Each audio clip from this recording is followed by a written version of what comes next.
Hey guys, in today's video, I'm going to talk about how to actually get better at Fortnite. There are so many videos on YouTube and many of them are clickbait and they don't actually help you with anything. So I wanted to make this video to explain some basic concepts that I think can go a long way in making you a better Fortnite player.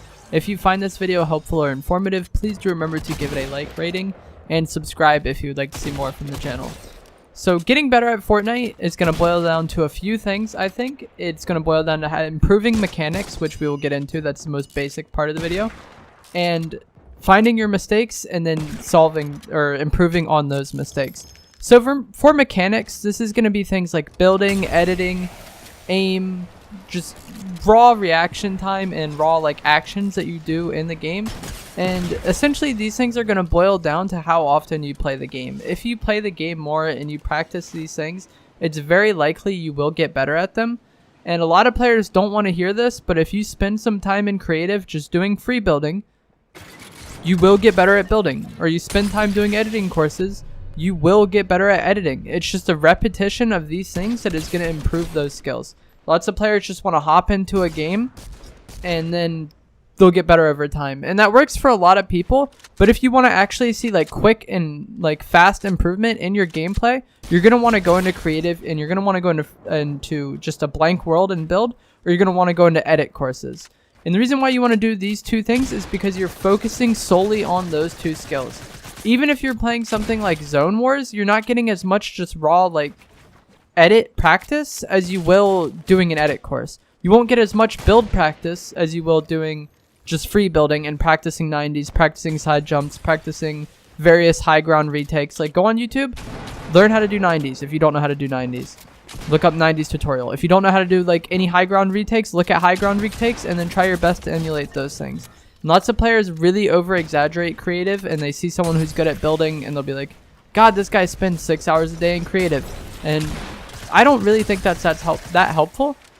10, 15, 20 minutes a day will probably be serviceable just as a warm-up, and you'll keep your mechanics on point and you'll get better over time. I usually do a quick edit course and a bit of free building before I start my games, not only to get warmed up but just to practice those things, making sure I'm practicing every day. I built that habit into my daily play sessions, and I feel like my editing and my building have gotten a lot better since I've been doing those things. Like I said, edit courses and free building is what you want to go to because it's very focused on those two different things, or those two specific things, and you're not wasting any time. If you're playing an actual game, the amount of times where you edit is going to be pretty minuscule compared to an actual edit course, how many edits you get done.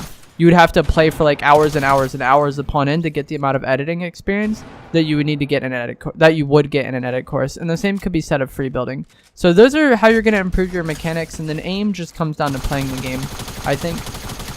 So do your edit courses, do your free building every day when you get on. 10, 15, 20 minutes. It doesn't have to be an absurd amount of time, and you will see improvement in your mechanics. The next part of this video is going to be a lot more difficult and a lot more dependent on your own mindset and how you approach things. And that is going to be, you need to find your mistakes and improve upon those mistakes.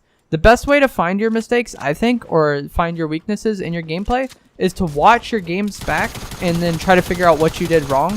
While you're in the moment of playing the game, it can be difficult to assess the situation and pick up on your mistakes in real time. But if you watch something back, those mistakes are going to stand out to you. I do this a lot personally just from editing videos. If I'm cutting a video up or a gameplay from a stream, I often notice a lot of things that I'm doing wrong.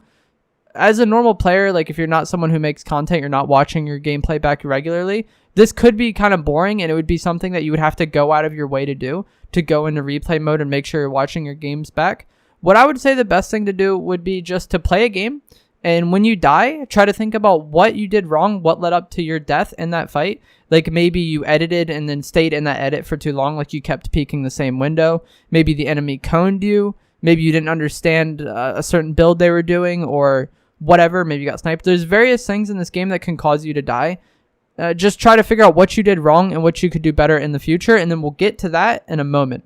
What you want to avoid doing in this is blaming things that are out of your control. And as Fortnite players, this game is filled with RNG. There's so much RNG in this game that you could pretty much blame it for everything. There's going to be games where you don't get shield. There's going to be games where you get attack shotgun instead of a pump. You're not going to get an AR sometimes. A lot of Fortnite is having to make do with what you can get and get the most out of everything in a given situation. Like sometimes you're going to drop and get a pistol and have to kill a guy who has a shotgun. But if you're the better player, you can come out of that situation alive. Sometimes you're going to have to get a common tack and beat a blue pump. But if you're the better player, you can outplay that guy and come out alive. It's the odds are stacked against you, but it's not necessarily impossible. So try not to blame RNG. I know Fortnite is an incredibly frustrating game with how much RNG matters, but try to keep your attention focused on the mistakes that you made and the things that you could do better. That way you can actually improve it. Like you can't improve your RNG. Like it just is what it is. You can't change it. But if you get attack and you have to fight a pump and you lose that fight, don't blame RNG. Just think, I need to get better with attack. I need to practice with attack. And then the next part of this is to go into 1v1s or go into fights if you don't have anybody you can 1v1. But go into fights trying to practice the things that you want to improve upon. It is ideal with 1v1s, and a lot of players use 1v1s incorrectly because a lot of the Fortnite community is very toxic. So they go into a 1v1 wanting only to beat the opponent and to like talk crap to the opponent. This is very, very bad, and this is going to stop you from improving.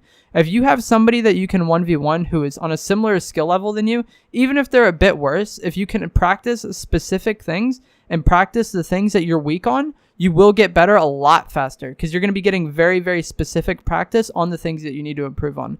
That's why you need to have very like honest assessments of your gameplay to find out what you're weak on. Like, for example, the tack example that we had. Let's say that you keep getting tacks off spawn and you keep dying because you're really bad with attack. 1v1 your friend and try to use the tack as much as you can. Obviously, you're putting yourself at a disadvantage. You're likely going to lose that battle, but you will get better at using the tack over time in these fights. If you're someone who's getting coned a lot in build fights, tell your friend, just try to cone me as much as possible. I want practice playing against this, and I want to find out what I need to do to counterplay the situation. If you find yourself turtling and having opponents take your wall and editing on you, like you're not comfortable in that situation on the defensive when turtling, try to create that situation in a 1v1 with your friend. Say, just take my walls. I want to practice how I counterplay this situation. If you're not blocking opponents off on high ground, try to practice that. Whatever you feel like you're weak at, whatever you look at your gameplay and see this is what I'm weak at, or if you look at other people's gameplay and you see something that you're just not doing at all, practice those things in 1v1s. If you have somebody who is good, and do this for them too. If they want you to do specific things, maybe take turns helping each other get better. This is how you're going to get better fast, and this is the best way to get good at Fortnite, I think, is by playing the game, practicing your mechanics in creative when you get on, do an edit course, do some free building, play the game. Once you lose, just try to make a mental note of what you're doing wrong, and after you play for a while or whatever, keep those things in mind, especially if something is coming up multiple times. If you feel like every game you're dying because you get attack, being good with attack would give you like lots of improvement in your gameplay and go a long way in making you a better Fortnite player. If you're getting coned a lot, if you don't know how to play on the defensive when you're turtling, like I feel like that's something that a lot of players struggle with, is when they're trying to heal up and someone takes their wall. Like what they do from there, a lot of people panic and they make a bad play. But if you get comfortable in those situations, you're going to be a much better player, and you're going to come out of those situations live, and you're going to win a lot more fights. You're going to win a lot more games in Fortnite. So I hope you found this video helpful. I hope it made sense to you. If you have any questions, make sure to leave them in the comments below. Like I said before, if you found this video helpful, please do remember to give it a like and subscribe if you would like to see more. And I'll see you guys another time. Thanks for watching.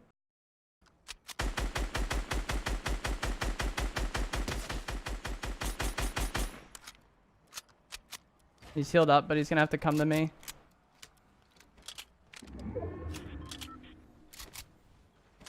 Those mans, I have no idea.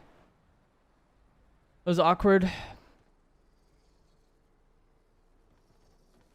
Playing off a snipe as per usual.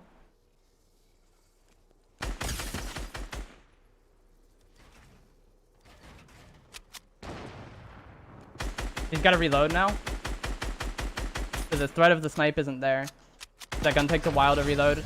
And he has to keep building. Like right when they shoot, once we bait out a shot and it doesn't hit us, I want to just keep pressure on them. That way they never have an opportunity to reload, and then the sniper never enters the fight again.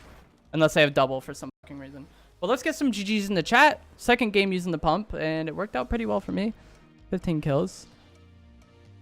Almost 16, or almost 17. That was such an annoying game, too, because I had, like, no mats the entire time.